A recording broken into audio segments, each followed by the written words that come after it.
Good morning, Interweb. Welcome back to the Artifexian podcast. In this month's episode, we have a truckload of follow-up from the previous episode, interlaced with random tangents about high-rise living, geography fun facts, and the continued AI and tification of literally everything. In Ycairn, a town was destroyed, ... and you'll never guess who was behind this dastardly deed. I rejiggered the Besky demonstrative, one pronoun form, and we discuss a new term for person. And then we wrap up proceedings by chatting about how we're going to handle the Besky Copula.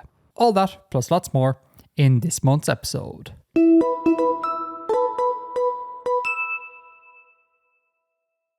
I forget how you start the show. I start the show very poorly. I rely on the intro I record afterwards to start the show. That's fair. Yeah, so you're on your own. Let's go. Thank you for that wonderful introduction there, Edgar. Cheers, pal. Here we are, episode 94? 904. Can you 904. believe it? 904, yes. You can believe it, because you've been here at it. every single recording, so all of the evidence points to this being the case. it is literally factual. I have no difficulty believing this. How are things? I'm good. I have nothing really to report. I reckon we jump into follow-up. Let's do it. So we had a question in the subreddit from last month's episode about what I'd written for that episode. I had reports on a series of court proceedings, and one of the crimes mentioned in the court proceedings was free trading. And on the Reddit, Lenrivk asked us if free trading equated to smuggling. And essentially, yes. So free trading is people who are operating outside the structures of the trading companies. The trading companies will have agreements with the various cities and towns and things that they will have a monopoly over a certain good or certain product. And free trading is someone who is trading that without being part of an agreement or undercutting the treaties and contracts that have been made by the companies. Mm-hmm. So essentially, it equates to smuggling. We definitely covered the idea of free trading before. I'm pretty certain I would have asked about it when it first arose. Yeah, I think it's come up, yeah. And I think previous listeners have also wrote in. But I think this is one of those things where we have to acknowledge that this podcast has been running for just a biblical length of time. And newer folks... 904 episodes. Yes, precisely. And newer folks might not have heard all the stuff we did before. So I thought this one, even though it is a bit of a recap, I thought it prudent to kind of every so often just to like resurface sort of the fundamental things of the setting. So yeah, that's why I stuck it in the show notes and made you read it out, Bill. Okay. What else, Bill? And someone else asked also, following on from last episode's piece of prose, about the different districts and different areas mentioned that the accused had come from. So, for example, some people were described as coming from the Orlab district or the Kioch district. Some people were described as coming from tower wards or from actual towers. And the question was whether this implied anything about them, about their class or their social or their economic status. And to an extent, yes. So people who live in the towers will tend to be wealthier. And the people who live in the districts and the wards will tend to be groundsfolk and less wealthy. Mm-hmm. Just worth pointing out, though, that I dropped this item of feedback in the show notes. And when we do the premiere, and when the YouTube video premieres, we're in chat, Bill and I often take notes based on what the chat is saying. And I just jotted down socioeconomics of the various different city districts, etc., without noting who that came from and the exact wording of their question. That was just a quick note. So we're going to attribute this to Anon. You know who you are. If you're in chat in the next premiere, let us know and we can always shout you out later. So I can't remember the source. Right now. Immediately. You're listening to us right now. Tell us now. Exactly. Name those districts again for me. You got towers, you got wards. So the various things, you've got districts, you've got tower wards, and you've got towers. No. So the tower wards are the areas around the towers. Okay. So the rich people or well-to-do people live in the towers. Yeah. Groundsfolk... For the most part, For the most part. And then groundsfolk live everywhere else. Yeah. Is there a distinction between a tower district or a tower ward and then a district? Like, is there a different class of ground folks? Are you more wealthy? Is it the closer you are to the towers, the more kind of well-to-do you are? Not really, no. Okay, so they're just like municipal labels. Yeah. Yeah. Okay. Rich people in their towers, poor people on the ground. And I think, did I bring this up last time? I think I did. It's like it's not a unique setting because I'm sure I've seen various sci-fi where you have a bunch of rich people living up in the sky essentially, and then the poor people are on the ground. But it's interesting from like an Irish standpoint, I guess, because culturally we have a bit of a fraught relationship with high-rise towers, and they tend to have been designated for like kind of poor people, and then crime and all that sort of jazz. Purposefully mismanaged. Well, that's etc. Yeah, exactly. Yeah. I'm not implying that if you're poor you will commit crime. Like I'm implying that the gears and levers of society have set it up that you're going to fail and bad things are going to happen, and those people got shoved into towers. So we as Irish people kind of associate tower living, like a high-rise living, as being kind of like, geez, you've really not made it in life if you're living in a high-rise.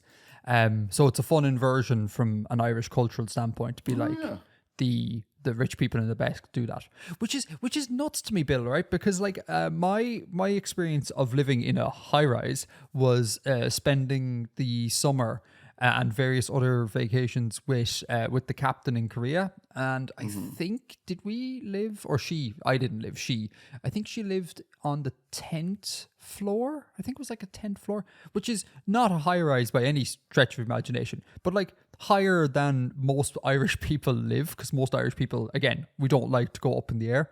And it's just, I really liked it because we did, like, you have this amazing view of the kind of city, and you could just sit. They had this big giant window that was like almost the size of an entire wall, and you just sit on the window ledge looking out over many kilometers of landscape, or cityscape rather, and it was really lovely. Like there was a sort of sense of openness that one doesn't really get in cities that aren't like built upwards. It was a sense of openness akin to living in the country minus the beautiful nature. Yeah, I get that. I like when I go to visit cities that, like, if there's a place you can go up high and look around, like go up a cathedral spire or go up as some kind of observation thing. I always enjoy doing that. Yeah, for sure.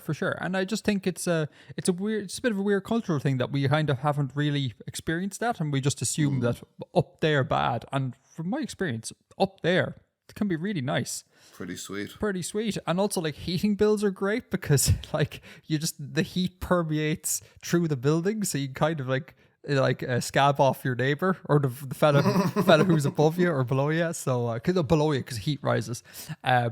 So there's lots of benefits to it. But I guess you don't get your garden and your picket fence and your 2.5 children and 1.3 dogs or whatever the hell is the statistical average. I guess you don't get that, but like, I don't know. Trade-offs.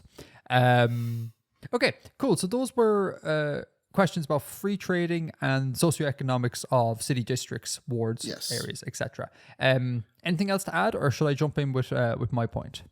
I have a point of follow-up from last episode. Rogue follow-up that was not put in the doc before recording. Bill, this is anarchy, and I don't like it. I mean, come on, that can't be a surprise that I'm into anarchy at this point, Edgar. I mean, look, have you read my stuff?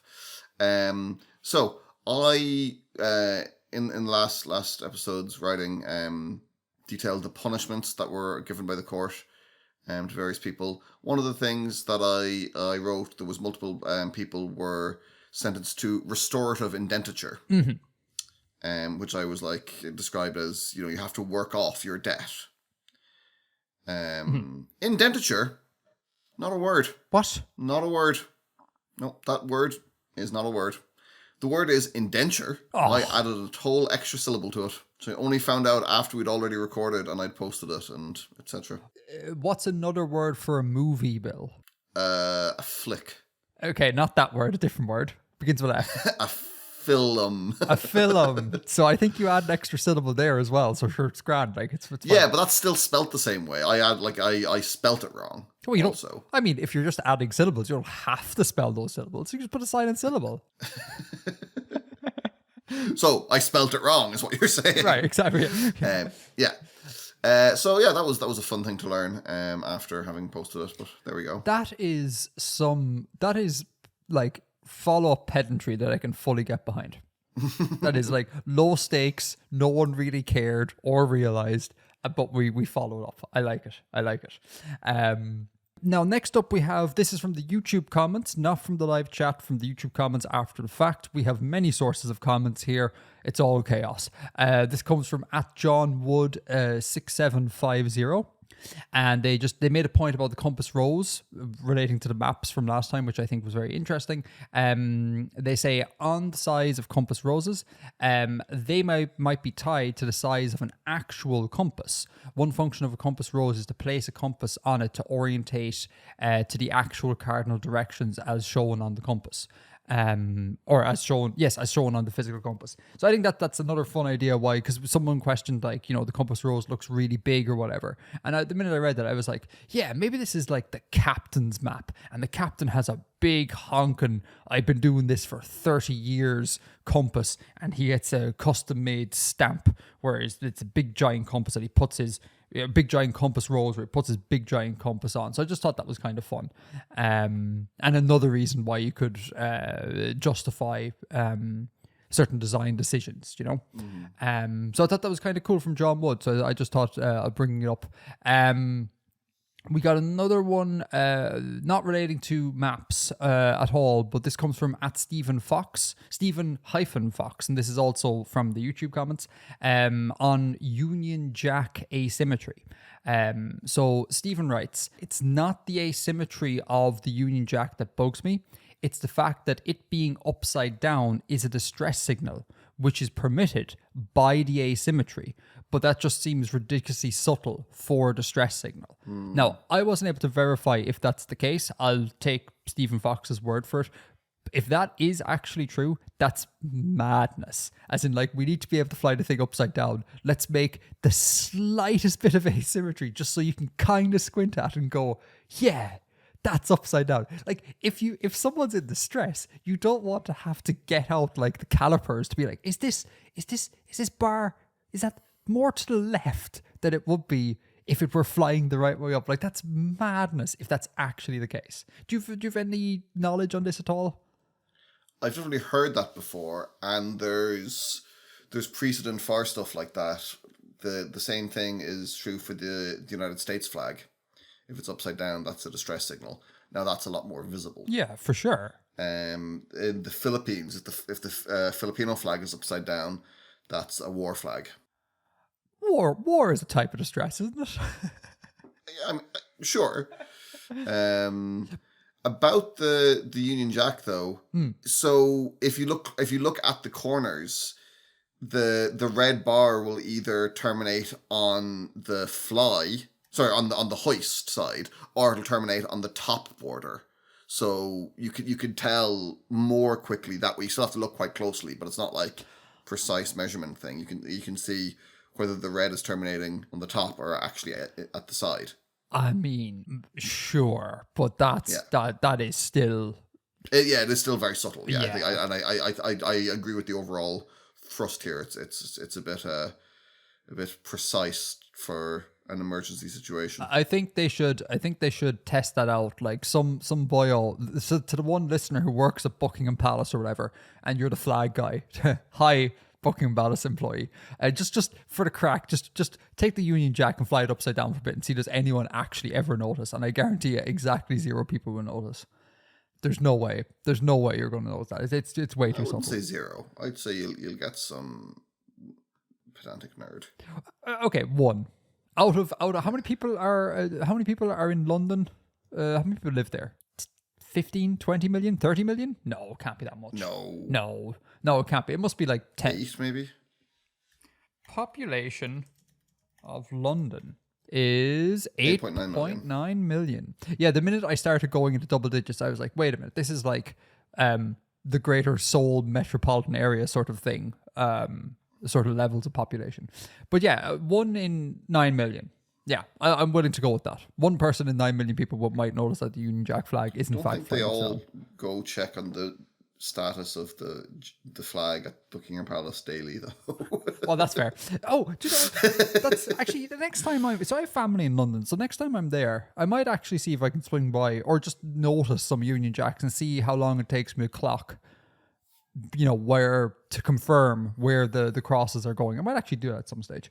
But anyway, that was a super interesting bit of feedback. I learned something new there. I had no idea about that, and that is insane, I think. Now, second last bit of follow-up here comes from Seb Ramu, at Seb Ramu from the YouTube. Seb is also a patron of the main channel, so very, very familiar with Seb. This is in relation to our geography fun facts we had from the last episode, and I said one of my geography fun facts is that Japan lies to the west, north, east, and south of South Korea, and that's kind of like mind-blowing because Okinawa and all that jazz. I had my mind blown by Seb, who goes, also Greenland extends further north, east, south, and west of Iceland. And I read that and I was like, wait, what? No, that's wrong. Yeah, maybe I knew that one. You were saying again? I knew that, yeah. Yeah, I had no idea. So I went to confirm it this morning and I was like, yeah, a bit of like northeastern Greenland just sticks out beyond Iceland. And that's what you want in these sort of geography fun facts. You want to have it just like, it's very subtle, like it's not obvious. So I am adding Greenland being Japan-like in this regard to my arsenal of blowing people's minds when it comes to geography. I was doing a geography quiz the other day. Very good. As I often do. I was doing Worldle. Oh yes, this is where you're given the outline of a country and you have to guess what the country is. Yes. Mm-hmm. And then a later round of it is you have to name all of the countries that share a border with that country. And the country was Brazil, and I said France was not accepted. It was not accepted. French Guiana was accepted, but I mean that is just like it's just a department of France. It's not like an administratively other bit. Yeah, no. From their bureaucratic point of view, that's no good. So that annoyed me a little. That border thing is going to get into sticky situations. Because, like, it's one of those things where you can't really win. Because, so take, for example, like Israel-Palestine. Whatever one's feelings are about the conflict, there is a correct answer. But, like, let's not get into it. If it were to come up in a Wordle game, be like, what countries border Israel? The app has to make a call where it lies in terms of, like, the situation there. So I'm always like, geography apps, like, why are you doing this to yourself? Like, this is just going to end you. Or Taiwan is another one. Like, pick where China is and you click Taiwan. And then some apps might accept that as China's, others won't. And you're just kind of like, this is going to annoy everyone. Like, everyone. And different ones will do it differently. Like, Jetpunk and Sporkle will have different lists of what is an actual country. Yeah. And Jetpunk recognizes Transnistria and Sporkle doesn't. Wow, that's out there. I don't think I've ever. That's not true. But okay, I was about to say because I think Jetpunk does. One of them does recognize Palestine, and the other doesn't. Which. Yeah. So that's just sticky situations there. Okay, final bit of follow-up. Sorry, it's been a follow-up heavy episode, but I mean, I've been not complaining, but I've been bemoaning the fact that so much lore to get through. So much lore, exactly. But yeah, I've been bemoaning the fact that the last couple of episodes are very short, just because, just by nature of things, some months you have a lot of follow-up, others you don't. And so this is kind of like, we got a chunky episode coming. So, Spencer, I want to conclude the Spencer O'Dowd alternate history trilogy we've been doing for the past, and it's horrifying to say this, 3 months. Quarter year is spent on this one discourse segment, which is great. Monthly podcast released. Crazy. So Spencer wrote an email basically summing everything up with regards to our speculations on his setting. If you don't know what we're talking about, you're going to have to go back and listen to the previous episode. I guess TLDR, Spencer made an alt history New England sort of situation, sent us some kind of just flags and electoral maps, and it was our job to kind of pick through and see what we could divine of this setting. And I will say, actually, I think I mentioned this on the last show. If I didn't, I had so much fun doing this. If anyone wants to send in their settings or their worlds in a similar manner to be like, here's a piece of text from the world. What can you tell me about the world? I would love that. So, send us in via Discord, email, Reddit, YouTube comments, although you can't link in YouTube comments, just the usual means. You can find us, it's fine. But that would be cool. Anyhow, so Spencer wraps it all up and says, okay, well, they apologize for Union Jack aspect ratio. It's fine, don't worry about it. So they start with, I dithered a lot over the Hanover flag to use, but it is in fact Hanover. So Bill, you got it right. That flag was Hanover. You clocked it immediately. Hanover's pretty big by our era in this timeline. I can and they say they can cobble together some more maps, but if Spencer does, that would be a sort of private thing. Yes, they go on to say it's the Netherlands. The entirety of their empire, the equivalent of the Napoleonic Wars, got real spicy in this timeline. So once again, Bill, you clocked it immediately. And no points for this for you, Bill. But yes, that is United Ireland that left in 1937. That was an easy one. That was a simple one, yeah. It took Ulster a minute to get behind things. And the final thing Spencer says here, in the 19th century scenario I've created, that's the electoral maps from the previous episode, universities have actual seats in parliaments. It's all about classist elitism and it's super undemocratic. Canada, as we know, does not exist in Spencer's timeline. Its territory is broken up between several different countries. Same with the United States. So, I mean, pretty much, Bill, you kind of nailed everything. And I'd like to say that I was sort of on point with the electoral system is somewhat akin to our senators being tied to academic institutions, and it's not entirely democratic. And I think you did a great job, and I contributed in a minor way. I think maybe I didn't say this, but I think a bit I was wrong about was I assumed that the United States existed and that this broke away from the United States later. So I thought it maybe broke away over slavery or something. But if the United States doesn't exist as we know it, maybe then there's a whole different scenario there. I mean, that's fair, but also what's the exact wording that? Yeah, okay, the wording's ambiguous here, but Spencer says Canada, as we know it, doesn't exist. Same with the United States. So I guess it could have at some point, I suppose. That's exactly it. So by the modern era, there is no United States, but there might have been a United States. So I think that I would not mark a point down on that one for you, Bill. I think you are you're still in the running for full marks. And what a good student you are. Here's like a fun fact, Edgar. Fun fact. Okay, go for it. So the first line here, the first Europeans in the area were the Basque, which you may not expect. Mm-hmm. There is a historical instance of an Algonquian Basque pidgin that was spoken by sailors in North America. Yeah. Communicate with indigenous people. That I did know about. I know very little about it, but I know about that as a fun fact. I don't think anyone knows much about it. Yeah. And is this an established thing, is it? Like this is fact. This isn't like hypothesis. I'm pretty sure it's fact, yeah. It was last tested in 1711. Yeah. Isn't that mental? Not cool. Yeah, very cool. I'll leave a link to the Wikipedia page on the Algonquin Basque pigeon. Some stage I'd love to make a pigeon. Oh, Basque Icelandic pigeon. Wikipedia. Sorry, man Googles. Okay. Have you? Sorry, if I may just can I just get the soapbox out for a second, and I promise, folks, we'll do world building. I know last episode I used AI to make a wooden texture. Okay. I think that is an okay use of AI, right? But what's not an okay use of AI is if we leave aside just the climate destroying ethics, and because that could in theory be fixed. Theft.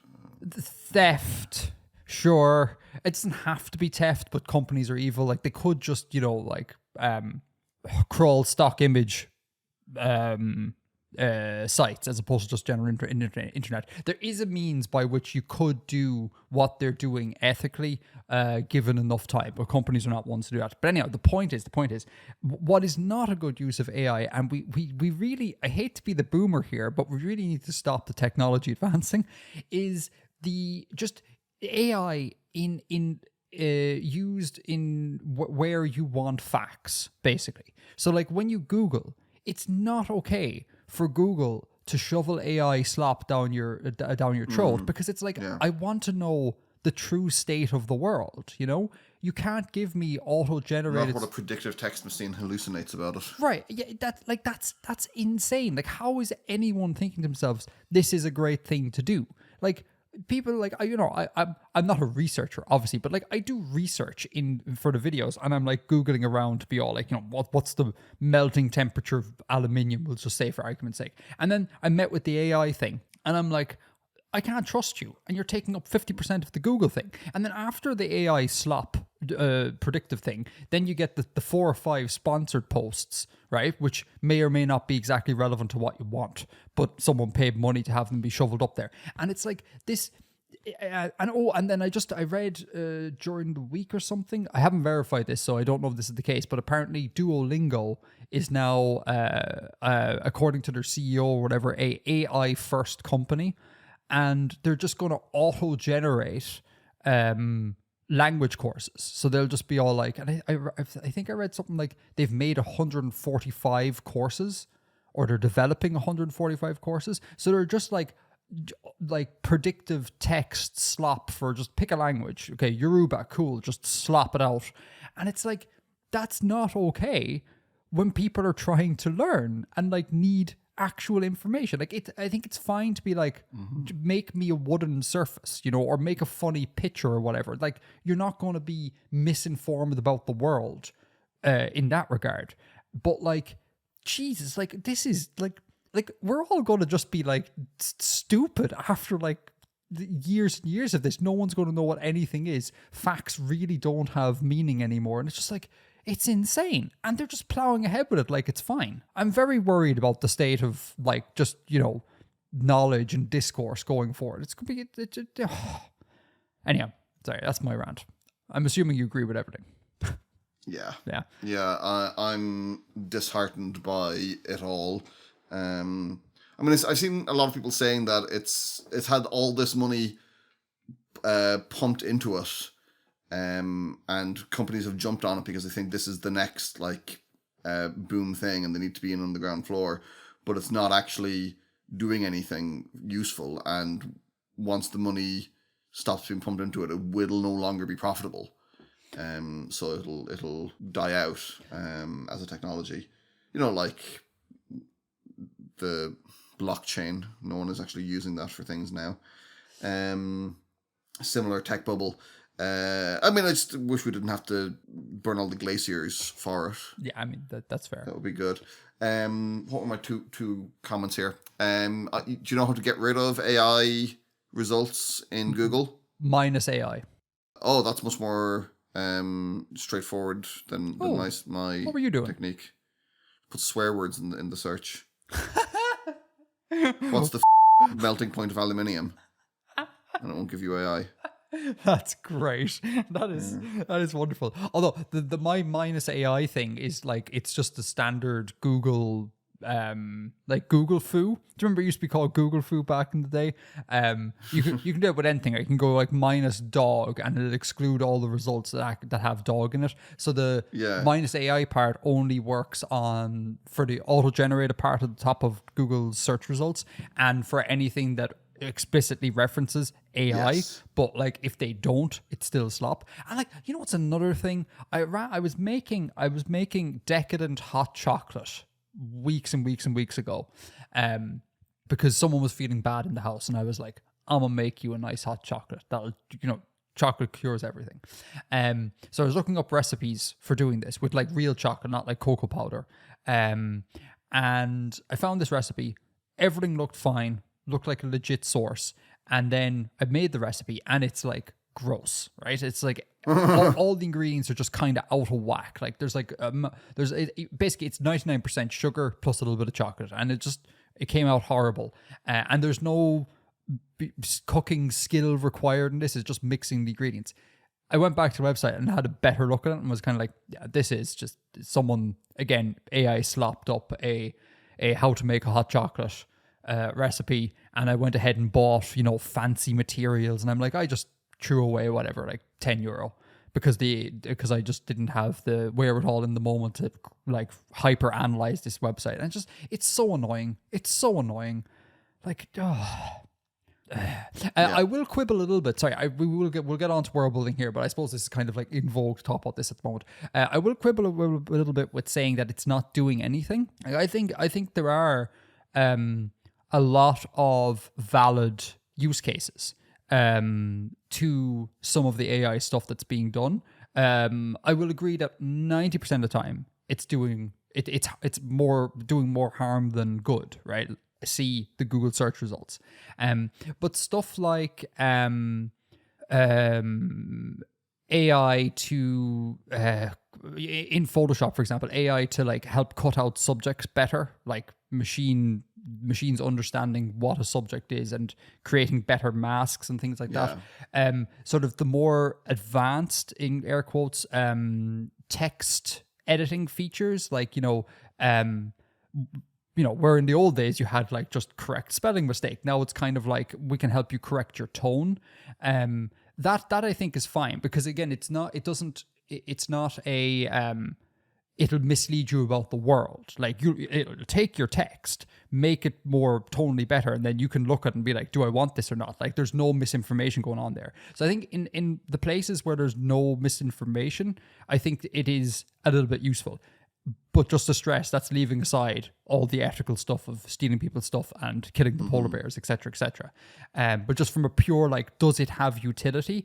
I think it definitely does have utility, and I don't think it's a bubble type thing that will just disappear. I think what's going to happen, I think we're in a sort of like gold rush era where everyone's just plastering it everywhere. Exactly, yeah. But I think over time, it's not going to be a bubble that bursts and then completely goes away. I hope it'll be denigrated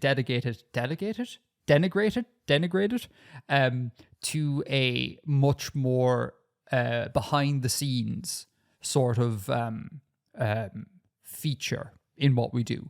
In the same way that like spell check is everywhere, but no one thinks about like, spell check taking over the world. Like it'd be nice if all this AI stuff just became like kind of like spell check. And people over time improve the efficiency of the thing. So it's not, it'd be great if it was like, if you could ever get carbon neutral, but I don't think you probably could. I don't know. But yeah, I don't think I don't think it's like snake oil, basically. I think there is something to it, but the vast amount of it is just garbage, absolute garbage. I mean, also like the term is used for lots and lots of different things. It's become a sort of a marketing term that isn't a specific referent. Yeah. And so there's definitely, some of the technologies have uses. And we talked about it before, and now as I utter these words, the thought I just had completely left my brain. What did we talk about before, Bill? We talked about something before. Oh, yes, yeah. You were saying ages ago that the kids, a lot of the very overt AI stuff, particularly in the image realm, the kids view it as just like cringe boomer stuff. So yeah, I heard something to that effect. Yeah. If that idea could be reinforced, maybe that'll stop. Can you imagine if AI is stopped in its tracks by like cringe? That'd be great. Yeah, that'd be great. Anyway, okay, 40 minutes worth of follow-up. That's a lot. Sorry, I may cut that. I don't know. If there's an awkward cut, folks, we talked about stuff that didn't need to be in the show. But I enjoyed it anyways. I think it is high time we head over to Abeski and hear what's going on with the boyos over there.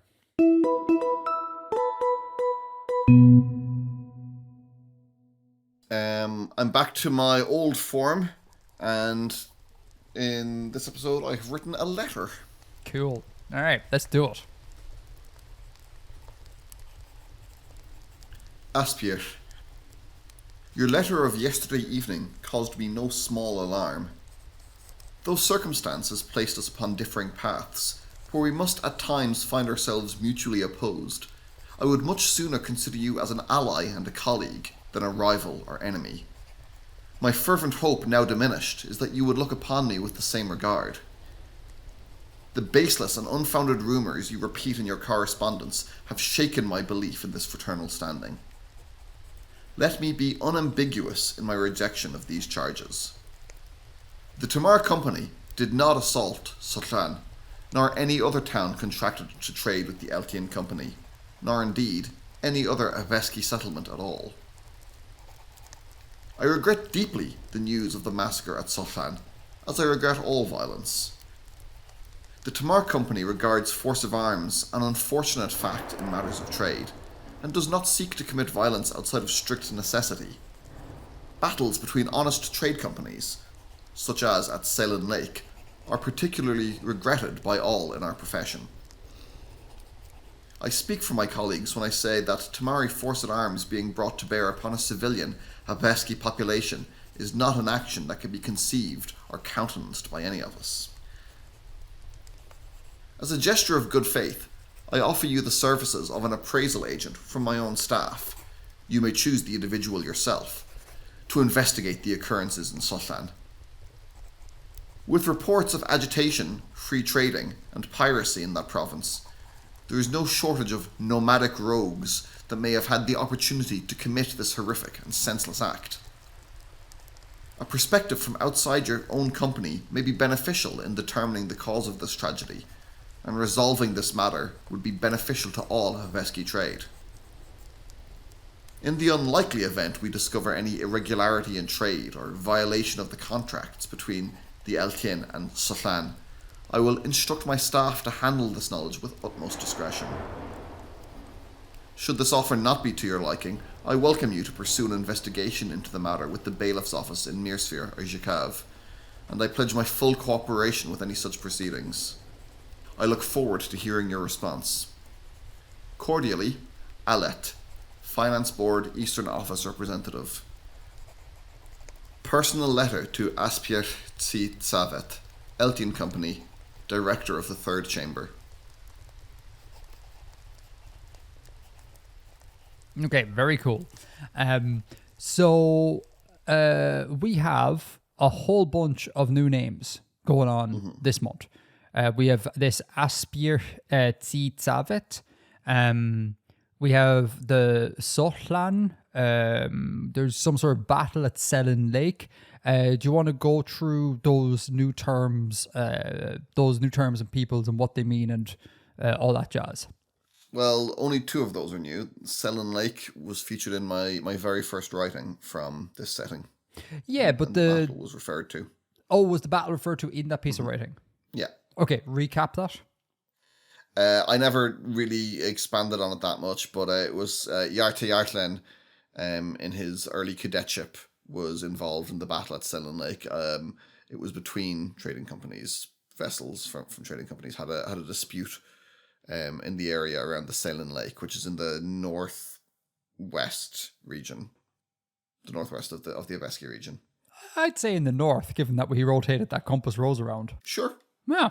Wow. Northwest. Wow. From the Kerry Grant. It's north in Ibesk, but northwest relative to your screen, folks. Sure. Is how I would phrase that. if we assume the usual up is north thing. Yeah.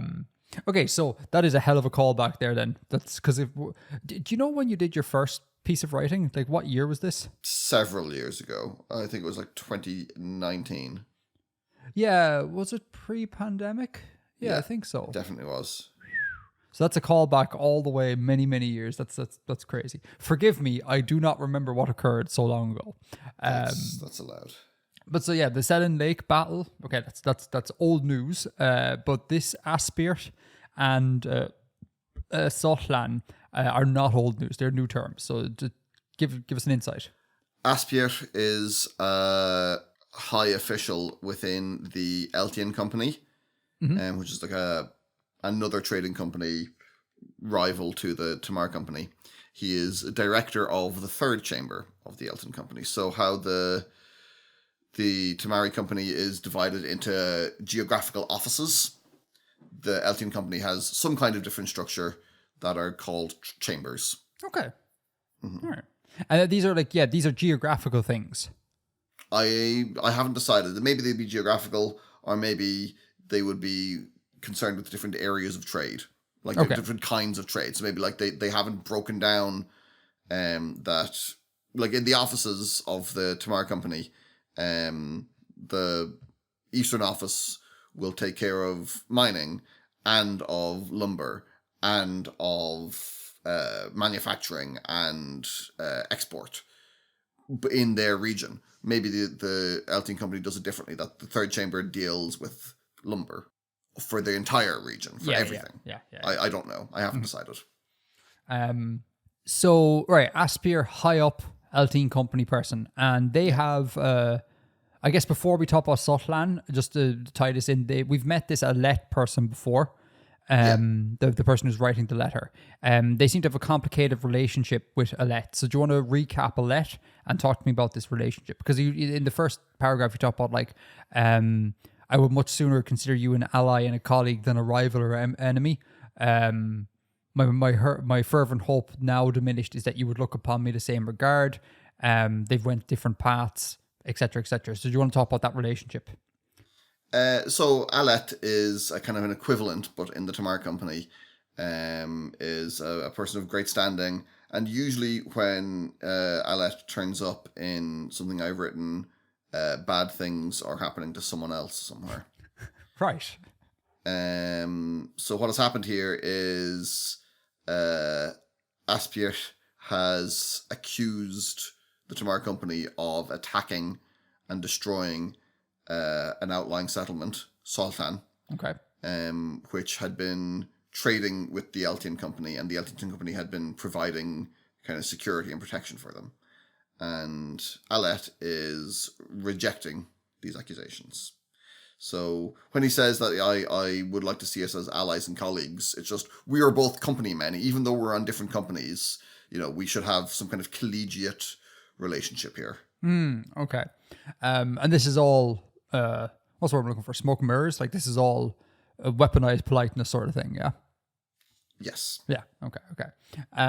Where is this Sotlan place? I think it's kind of, hold on, if we look at the map. Let's look at the map. On screen now, folks. On screen now. Pause while I open it up. So do you see where Zhikav is? Oh, I should have the map open as well. Actually, no, I spent so much time mapping the thing that I You know where things are. I know where things are. Yes, Zhikav. And Mirsphere, I would imagine it's somewhere in between those, because Alette says you can open up an investigation with the bailiff's office in either Zhikav or Mirsphere to investigate this further.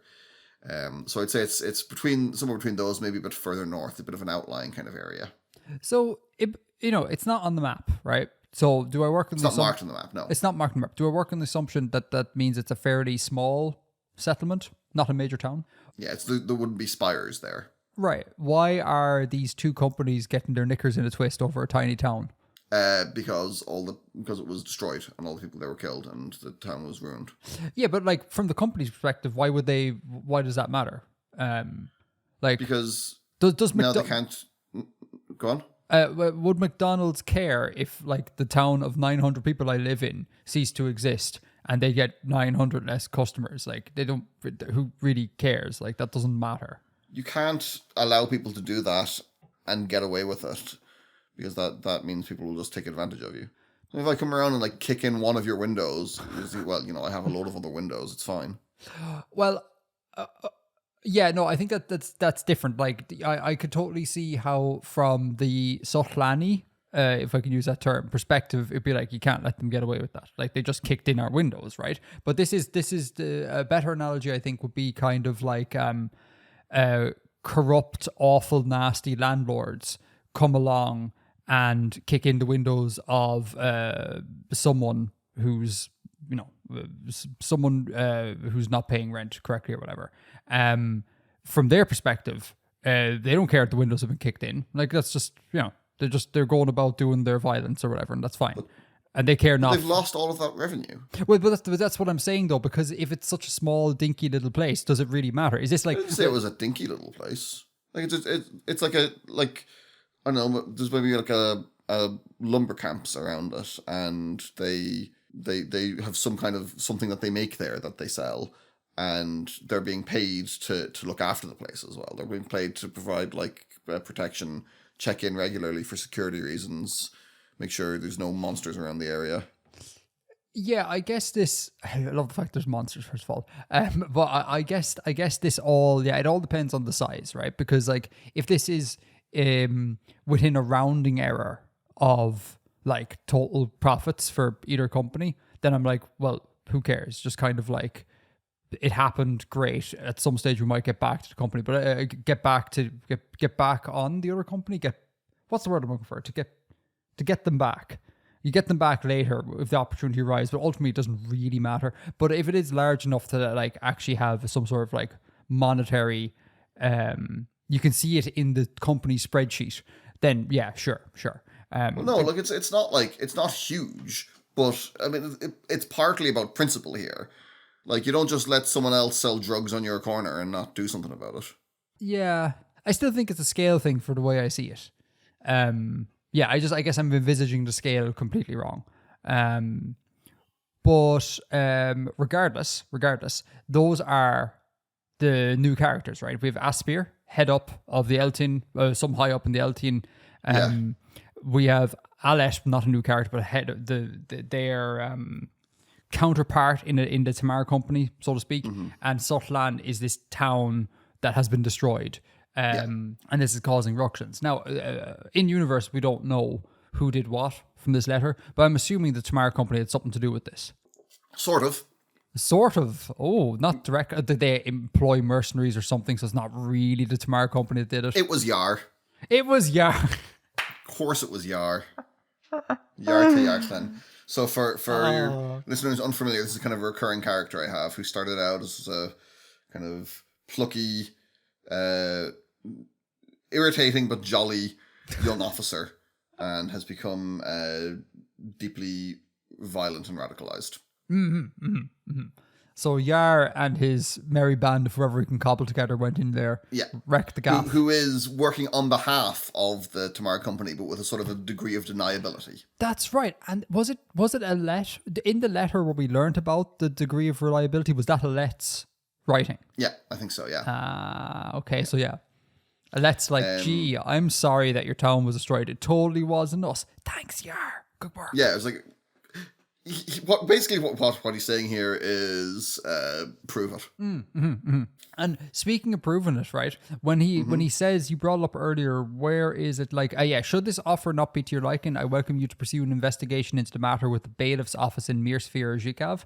Going to work on the assumption that that's not that's like an option without an option. Like that's not really something you could do. I mean, you could do it, but it's unlikely to really turn up anything. Oh, I guess I was thinking, like, are the bailiff's office in those locations under the control of rival companies? Not outright. But that's the thing, though. Like, I wonder, like, the subtext of this is, like, yeah, you can go to the official means if you want, and we all know that the officials are corrupt as hell, so good luck with that. But I'm just going to stick it in here to, again, weaponize politeness. They're not quite corrupt in that way. They're corrupt in the sense that they will want to maintain the system. Like, they will be biased towards the companies, but not towards specific companies. As Right. such. They're not like they're not an arm of the Tamar company. They are an arm of the status quo that enables the companies to exist. I mean, that's fair. That's fair. Yeah. Like cops aren't owned by Halliburton, but they're still the enforcement of capital. Sure. Yeah. I just realized now that you dropped the R bomb, this line here, with reports of agitation, free trading, and piracy in that province, there is no shortage of nomadic rogues that may have had the opportunity to commit this horrific and senseless act.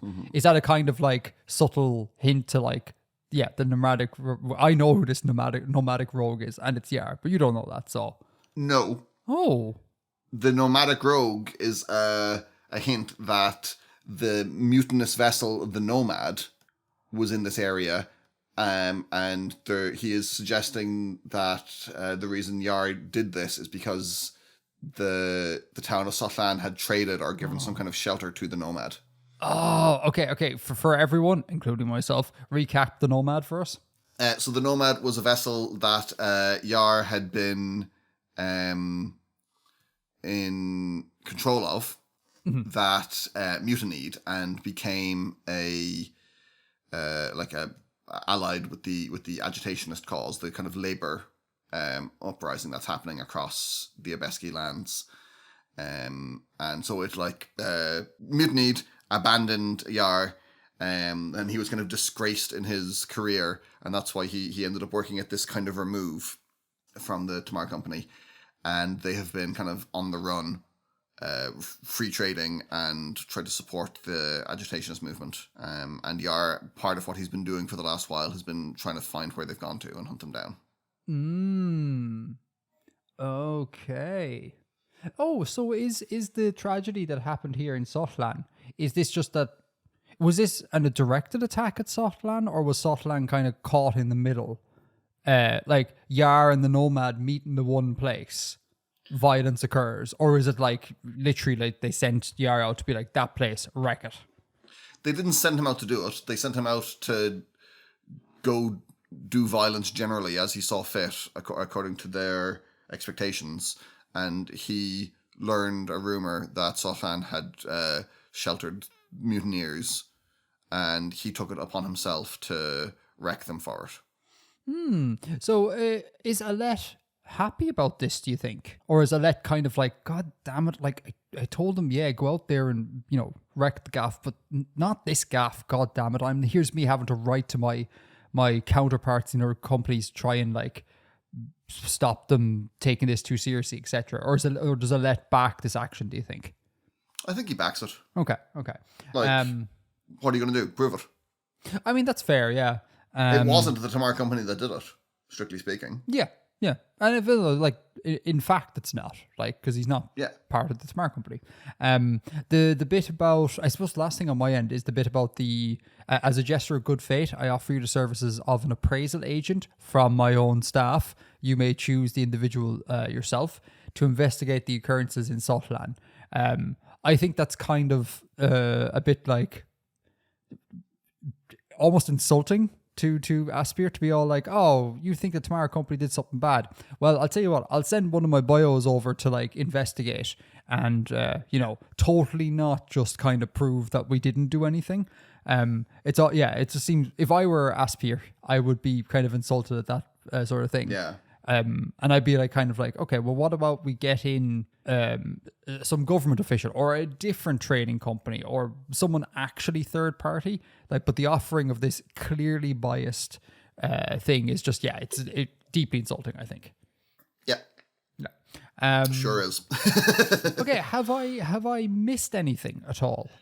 The next line, in the unlikely event we discover any irregularity in trade or violation of the contracts between the Eltian and Sotlan, that's kind of, again, hinting that we know that there's been rumours that there was agitationist sympathies there, and you, as the Eltian company, didn't do enough to stand up against it or to sort your own house out. So we know there's rumours, you know there's rumours, we know there's rumours that you're at fault in part here. He's just he's signaling that. Yeah. And is Aspir, what's Aspir's reaction to this going to be? Is this letter going to work? Are they going to be intimidated by this and be like, geez, yeah, actually, no, I totally need to back down? I imagine so. Really? Okay. Yeah. Okay. Anything else? I think that is it. Yeah.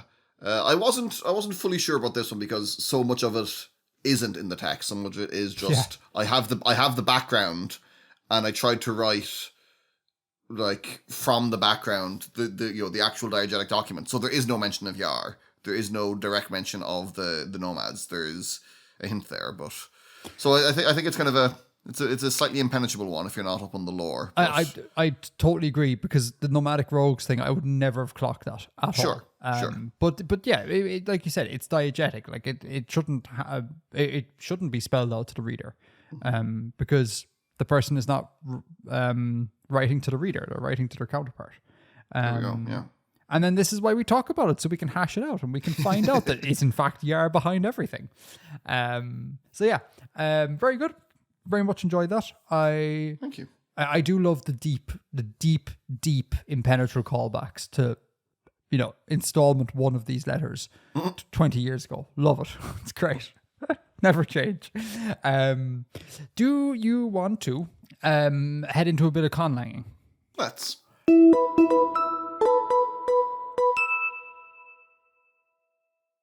A lot has happened with the Abeski Lang, and also hardly anything has happened, which is one of those wonderful sort of parts of conlang where you feel like you've done a lot, but not really anything material. The layout has changed a bit, has it? The layout has changed a lot. Okay, so first of all, folks, the reference grammar is a working document, okay? I need to stress that it's not going to be laid out perfectly. It's a working document. But did you just make a new tab? Don't make a new tab in the document. I didn't mean to. I was trying to explore I was trying to figure out how the thing works. Okay, I'll explain it, right? So, in Google Docs, there's a feature to make different tabs. I've started to kind of play with this a little bit. Essentially, each tab is going to be a document in and of itself. So at the moment, I have this is on the left. If you go to the show notes, open up the reference grammar. It should open up the browser. The left side of your browser, you'll see document tabs, and then you'll see old Roughwork, modern Abeski, proto Abeski. So each of these tabs is kind of going to be its own document. The old Roughwork was basically stuff I had done before. Modern Abeski is the up-to-date document, taking the stuff from old Roughwork and doing a different formatting, inputting new things, whatever. That's the primary thing you want to be looking at, the modern Abeski doc. And then the proto Abeski doc is obviously proto stuff.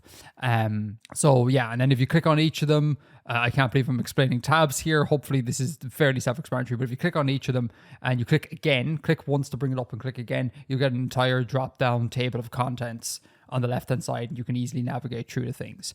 So that's what's going on there, just heads up.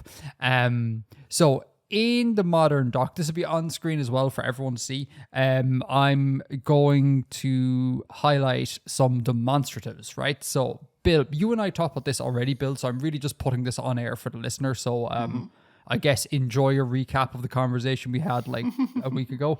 I was futzing around even with Abeski, and it suddenly dawned on me that I had kind of designed ourselves into a corner that we needed to get out of. And that was in relation to demonstratives. So the last time we talked about demonstratives, Bill and I had made the call that we would just have no distance distinction in our demonstratives. We treat our demonstratives like German demonstratives, where you just have one word for this. There is no word for that or yonder or anything like that. And if you wanted to convey a distance distinction, you would use different words like this dog here, this dog way over there, etc. Right? We said we were going to go with that, and that was fine and all. And we went ahead and I implemented that, and then I suddenly realized to myself while futzing through Abeski is that one of the goals was to not have definite articles, right? No the. You don't say the book, you just say book, right? And it suddenly occurred to me that if you have a demonstrative that doesn't have any distance distinctions, and you don't have a definite article at all, in many ways, your demonstrative sans distance distinctions is kind of functionally identical to a definite article, You know, there's not really much differentiating that. So we'd kind of That makes sense. Yeah, we'd backdoored our way into a definite article, which we did not want. So I rang up Bill during the week or whatever. I can't remember what it was. Maybe it was 2 weeks ago. I can't remember. And was like, hey, this is slightly problematic and goes against some of the goals we were doing.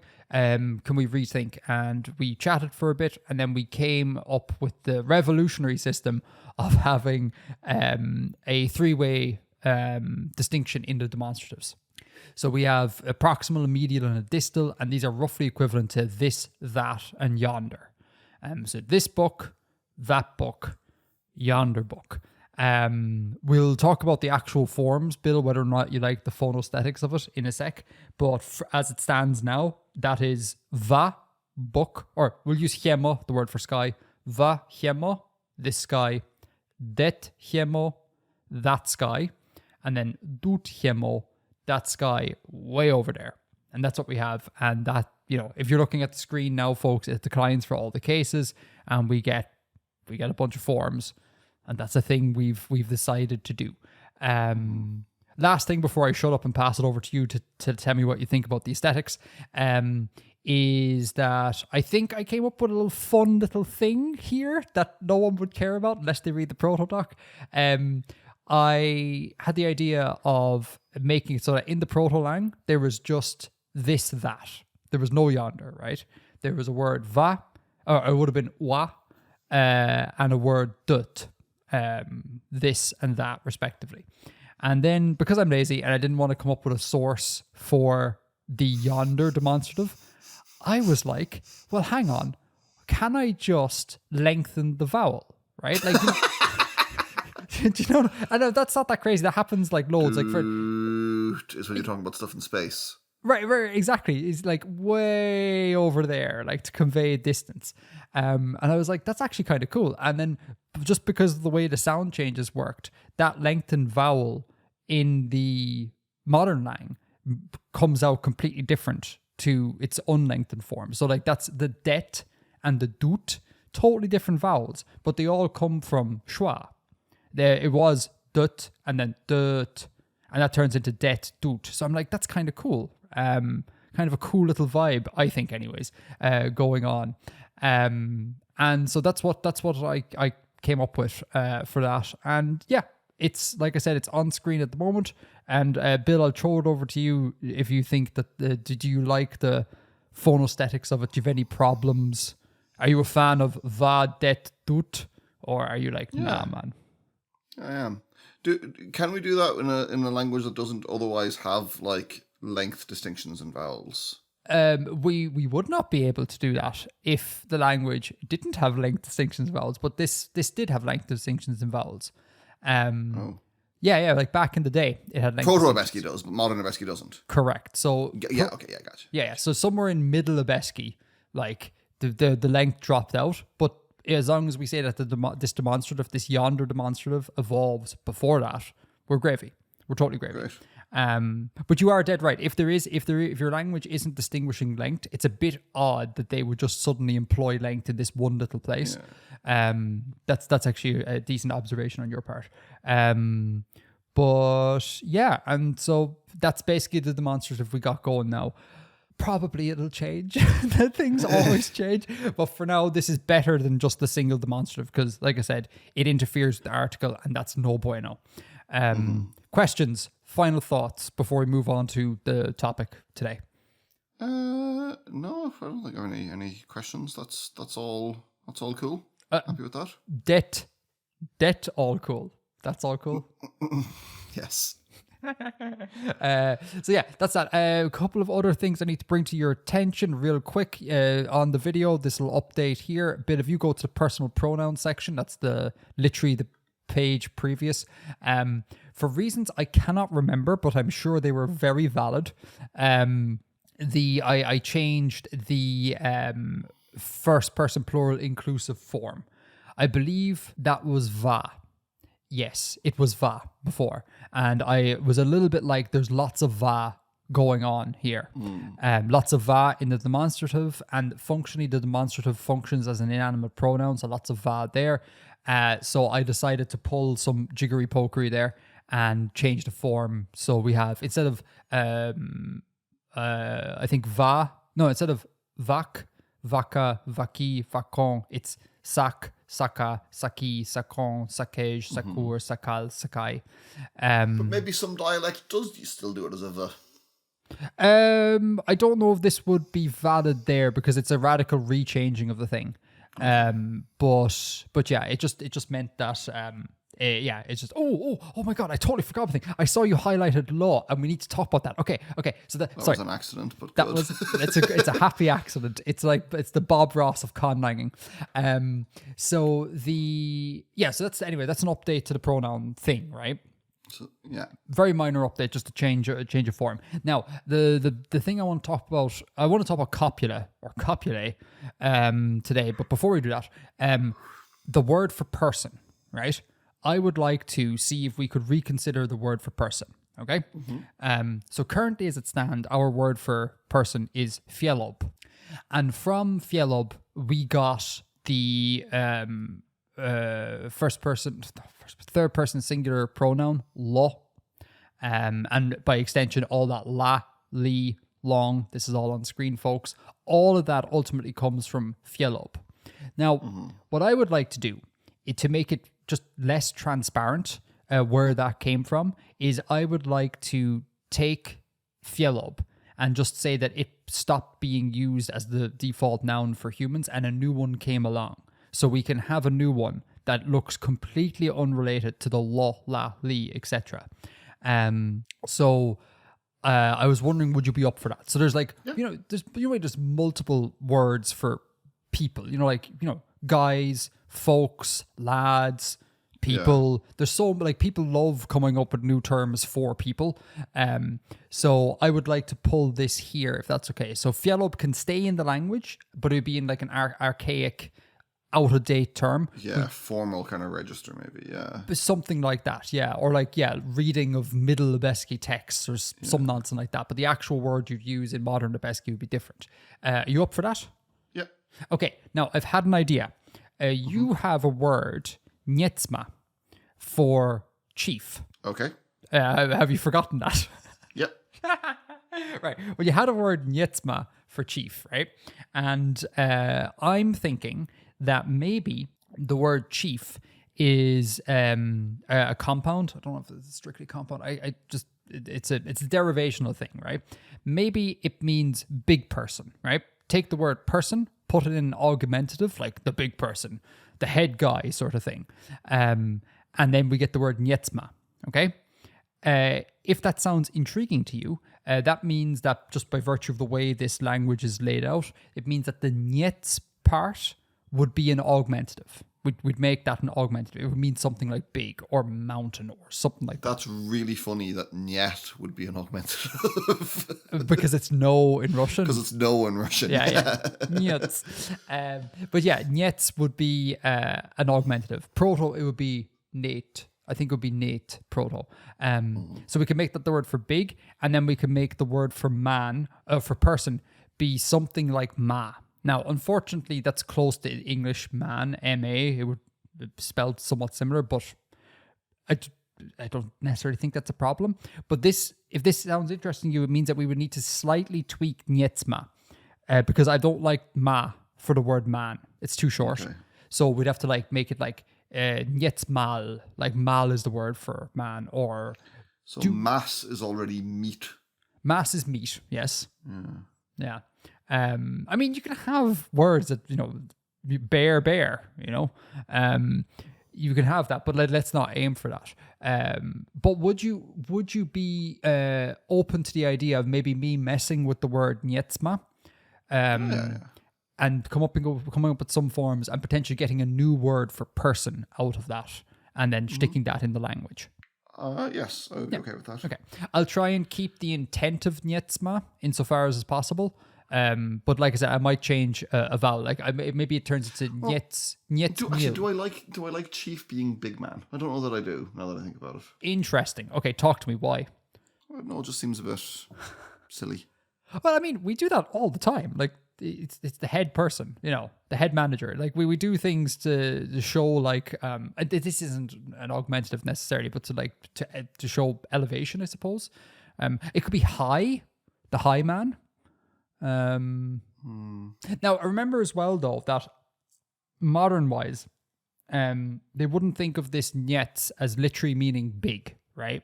It would just be an augmentative, like a thing you use to just make it more than what the noun is. So yeah, they wouldn't literally be saying in modern "big man." Like that's not the case. But if you don't like it, I won't do it. It's just a really nice way to get another bit of grammar out of the forms that you've chosen. Yeah. So I guess, either make a call now. Okay, go on. You're going to yay me. Okay, give me a yay. I think, personally, I wouldn't bring it up if I don't think it's a good idea. I think it's a good idea. I think it's a nice idea.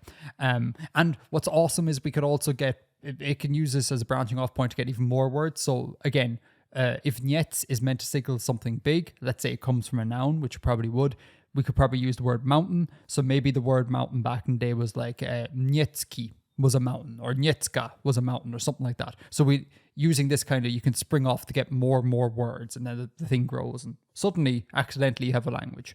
So yeah, that's what I want to do.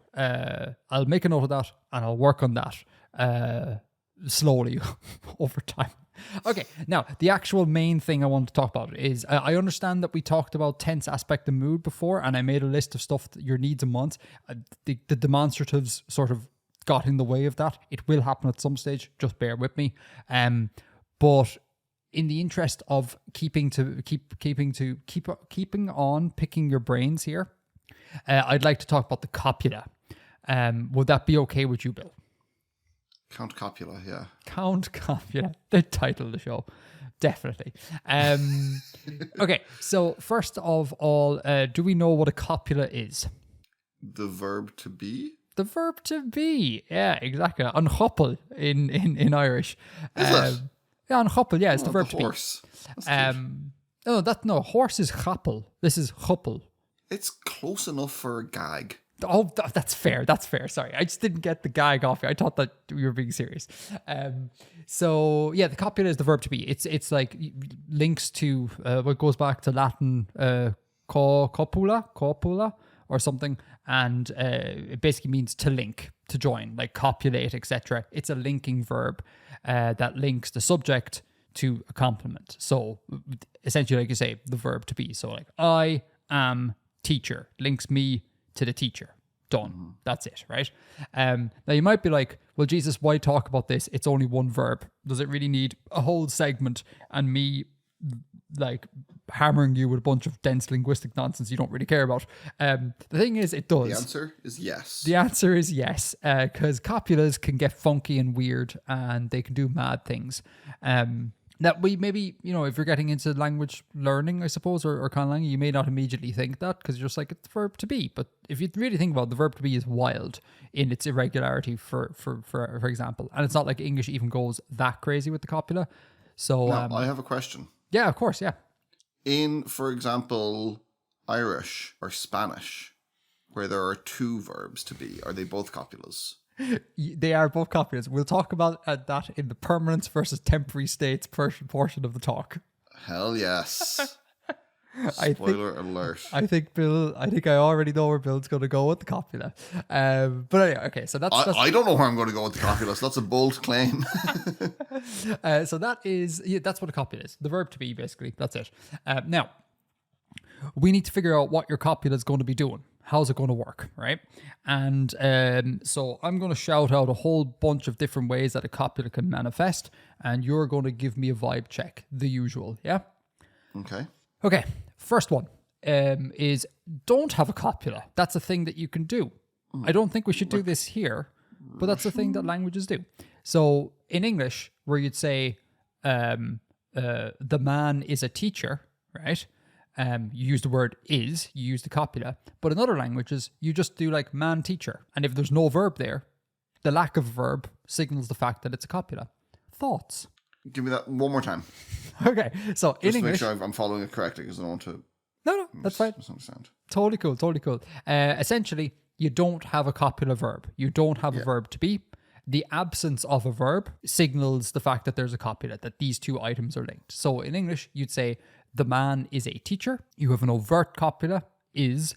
In a language that has a zero copula, no copula, you just say man, teacher. And it's assumed that it is. Now, I'm going to cut you off straight away here in case you get notions that this is a great idea. Having a zero copula is going to mess with some other stuff in the language. So I think it's a bad idea for us in this particular language, but I wanted to float it out there as just like, that's a fun thing languages do. They have zero copulae. Yeah, no, I follow that, and I'm not that interested in the idea of zero copulae. Yeah, it's fine. The problem with us is, maybe this isn't a problem, and again, more skilled conlangers would know better, but my immediate thoughts is that this would run into problems for us because, again, of the way the language is laid out. It'd be very hard to tell whether man teacher, for example, is the man is a teacher, or whether man and teacher are adjective and noun. He's a man teacher. He's a dog teacher, or whatever the hell. And since we have kind of flexible word order, could it mean the other way around as well? The teacher is a man. There would be marking to differentiate that. Okay. In fact, actually, the marking would actually make that okay. I guess we could do a zero copula. I don't want to do a zero copula, but I actually, now that I think about, maybe a zero copula is just fine. But in any case, like you said, it's not a thing that you're particularly interested in. I will say though, a couple of things to actually, no, I'm not going to dismiss zero copula just yet. I'm going to run some more things by you, and again, just give me vibe checks. In the realm of zero copula, it's worth pointing out that you very often can get, you don't get a zero copula across the board, right? So you can just get a zero copula in, say, the present tense, but then all other tenses have an overt copula. So it's not like, because otherwise, like, how you tell the difference between the man is a teacher and the man was a teacher? Sure. The most common utterance, the present tense, that could just get drop the copula, great. But then was, the equivalent of was, sticks around. So you can have like a split. That's a thing you can do. You can also, again, I don't know how this plays with decisions we've made, but it's, I guess, worth bringing up as a sort of thing. You can also just like basically turn the noun into a verb. So man is a teacher. You'd basically say man teachers. So like he teachers, he is a teacher. Now that's a bit weird. It doesn't happen all the time. And I'm not sure how that plays with the decisions we've already made. I have to think about that. But that is an option in the realm of zero copula. You can also get splits between, like, you're allowed to use a zero copula with a noun, but not with like an adjective, say. So you'd be able to say man teacher, but you have to say man is good, for example. I think Haitian does this to a degree. I'll need to look Haitian that up. Creole. Haitian Creole. I think so. Yeah, I think it does a split like that, where there's a split between whether it's a nominal or not a nominal. But I'd have to look that up. I'll be prepared for a follow-up correction in the next episode on that one. I'm not 100% sure. But anyway, that's the sort of realm of zero copula. Are you still anti-zero copula for this language? Not tied any particular way. Let's hear some more options. Okay, all right, cool. So that's number one. Don't have a copula, or at least in part, don't have a copula. The next option is have a copula. Whoa, this is English. Man is a teacher. Man was a teacher. Man will be a teacher. You just have a verb that means to be, and it gets conjugated in all the tenses you have. How delightful. There's very little to talk about here other than, like, we know what this is. You are familiar with many languages that have overt copulae. I guess interesting things here that you could do is, again, you could introduce obligatory sort of stuff. Maybe in the present tense, you don't need to say the copula, but all other tenses you do. There's a thing you could do there. You could also make the call as to whether or not you want the verb to actually be a verb, or whether you kind of want it to be a particle.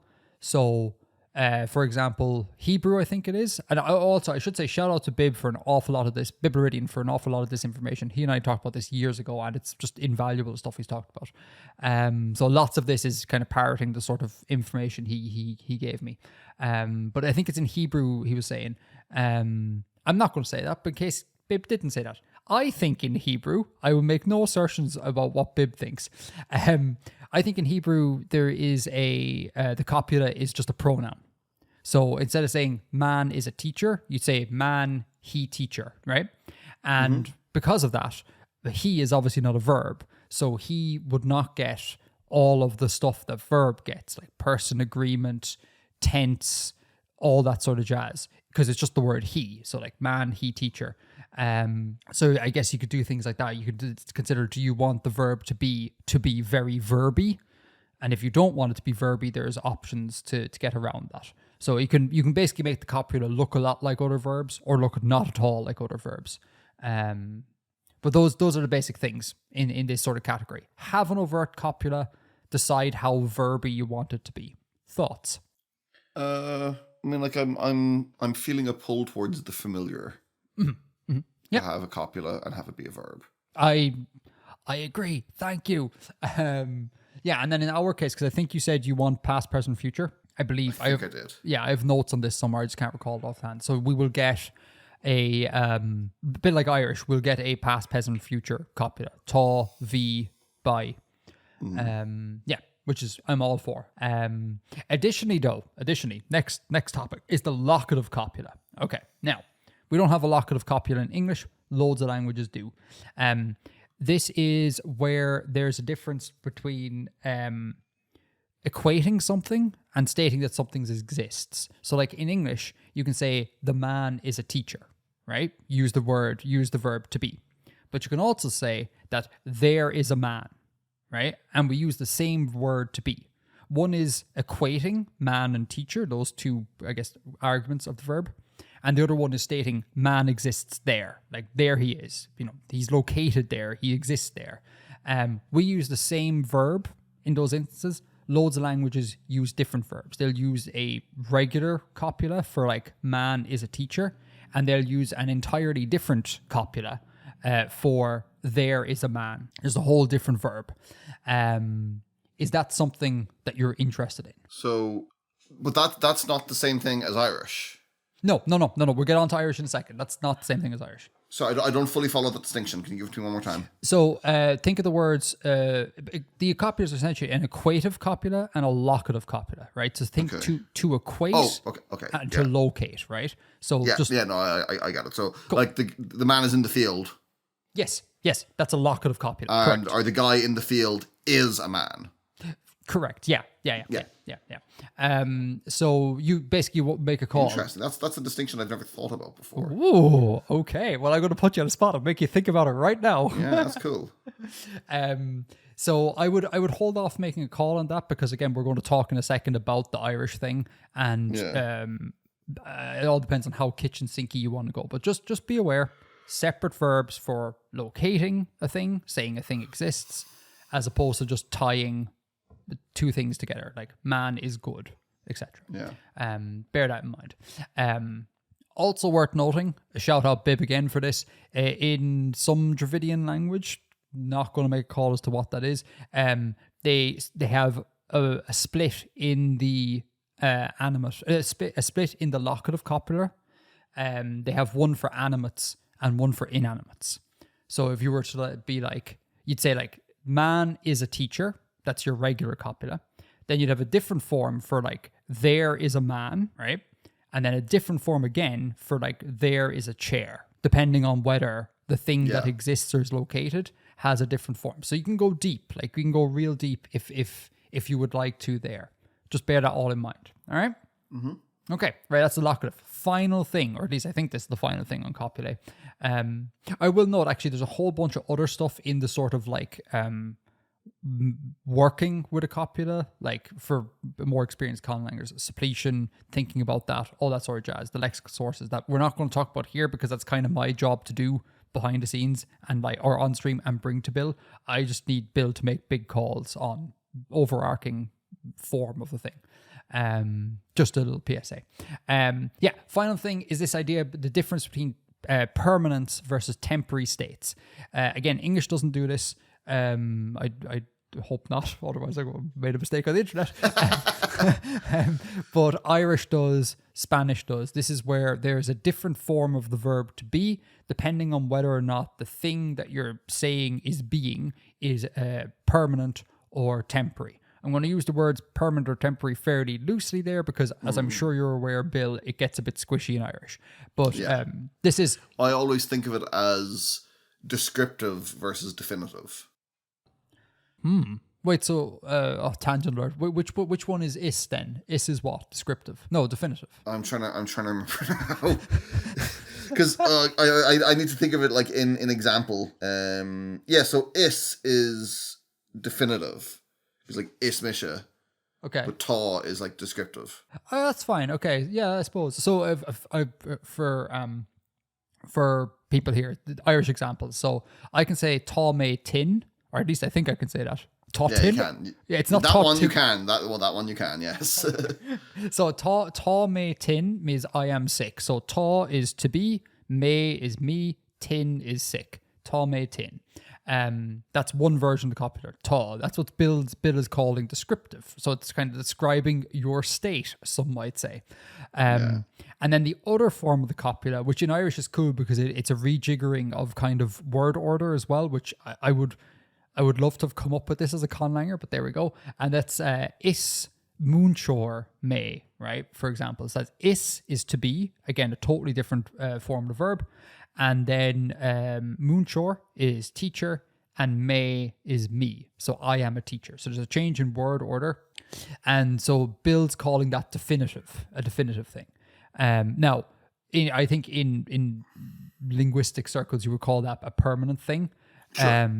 The only problem with there in Irish is Irish treats job descriptions as being permanent things when obviously they're not. So there's a mix between the sort of like what's going on linguistically and what's kind of going on in everyday life. The terms used to describe it linguistically won't necessarily match up one-on-one with how they are used in every possible language. Right. Yeah. So, but the other example is that most people, actually we should have led with this because not everyone is familiar with Irish. Ser, estar in Spanish, the different forms to be. So, but I'm not that familiar with Spanish, so I needed to understand what we were talking about. Well, there we go. Well, let me give you some Spanish examples. So in Spanish, you could say el hombre, forgive the pronunciation, folks. El hombre está feliz. That is, the man is happy, but because I'm using está, as far as I'm aware, that means temporary. He is currently happy. He's not a happy man intrinsically. He's currently happy. El hombre está feliz. Versus el hombre es feliz. And that's the man is happy again, except he's like intrinsically happy. He is a happy person, a joyous person. I hope to Christ those are correct examples because I know very little about Spanish. See previous conversation from before world building where I said the internet is full of AI slop and facts don't mean anything anymore. If that is incorrect, blame the internet. I did some Googling. That's apparently what it says. Just, I can't be responsible for the awful state of the world when it comes to knowledge at the moment. And what's fun is that it reminded me of the honeymoon story, which I would like to share here again because it was very fun. Where we had just done a big trek, a big hike, big 8-hour hike. We landed into camp, and some of our group started doing yoga on a lawn. And I was sitting on a ledge next to the Peruvian contingent of the group, like the sort of Sherpa people, the cooks, the guides, those people. And one guy, a chap called Dinosauria, because he's a dinosaur, he's built like a stocky kind of brick house. I'll beat that sort of thing. Great guy. Wonderful character. He was like looking at these people like they're crazy, like they're on an 8-hour hike and they're doing yoga. What the hell are they at? Because like the man's never done yoga in his life and has no intention to do yoga. And I saw him staring at this and I leaned over and like I have no Spanish at all and just said, now I appreciate this is wrong. I know this is wrong now, but I didn't at the time. And I was like, el hombre, no, not el hombre, los gringos es locos.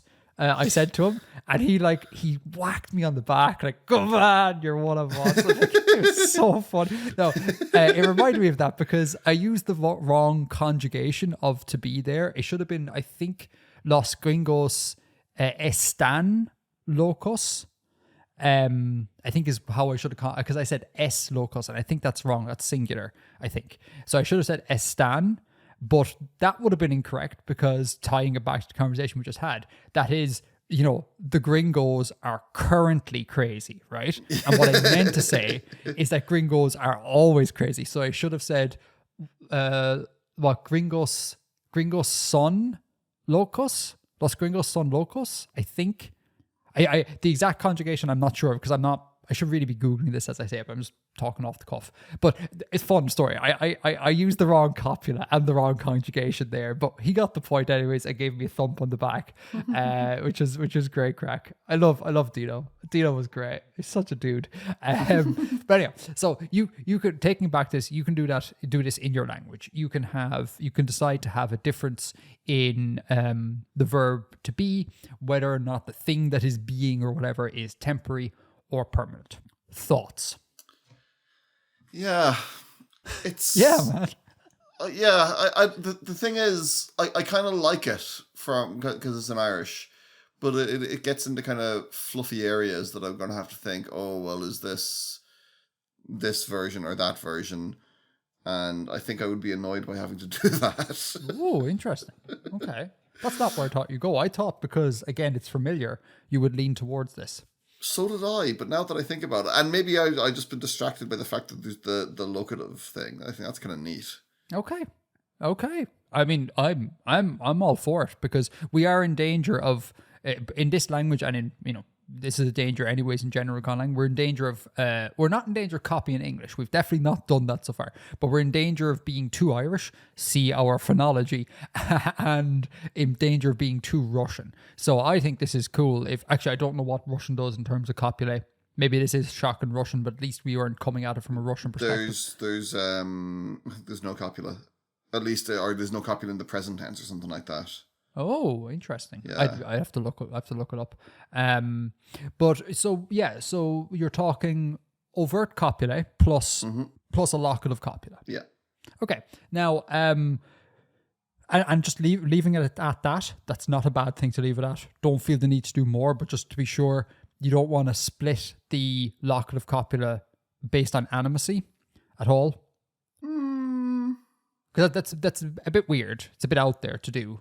And it's it's more work for me. Like, I'm not tied to it. I mean, like if it kind of comes up organically and it's working and you're vibing with it, then I'd be fine with it. But I'm not going to seek it out. It's not something that would come up organically. It's something that I would make a call on. Like, so for example, the way I think you could get to this, I have no notion about what the Dravidian language is doing.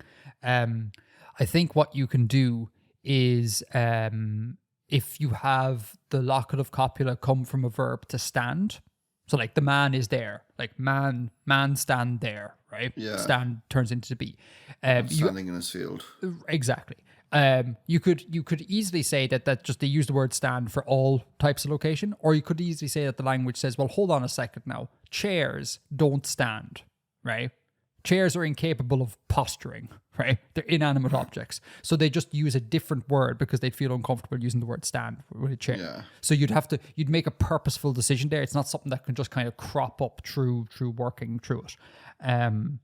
I'd be inclined to just do what you initially thought, just have a overt copula, and then a locative copula as well, and then gravy. Yeah. Okay.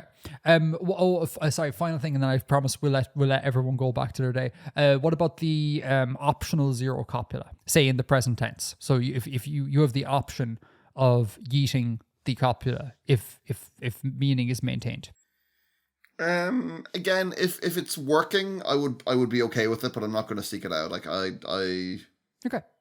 Yeah, because again, there's a lot of like Slavic influence in the Sure. sound and stuff here, and I've been using it obliquely to generate vocabulary, so it would kind of make sense from that point of inspiration to have it as to have zero copula in some contexts, but I'm not tied to it. Right. Okay. Cool. All right. That is all I need to.